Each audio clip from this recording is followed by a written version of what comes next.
சுத்தி கண்ணம்மா.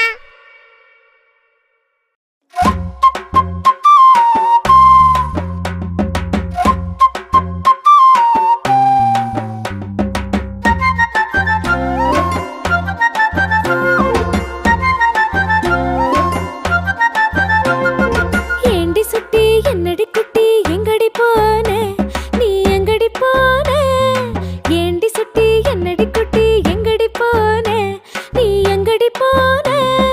தாத்தாவுடன் தோட்டத்துக்கு போன சும்மாவா இருந்தேன் நான் சும்மாவா இருந்தேன் தாத்தாவுடன் தோட்டத்துக்கு போன சும்மாவா இருந்தேன் நான் சும்மாவா இருந்தேன் ஏண்டி சுட்டி சொல்லுங்க பாட்டி ஏண்டி சுட்டி சொல்லுங்க பாட்டி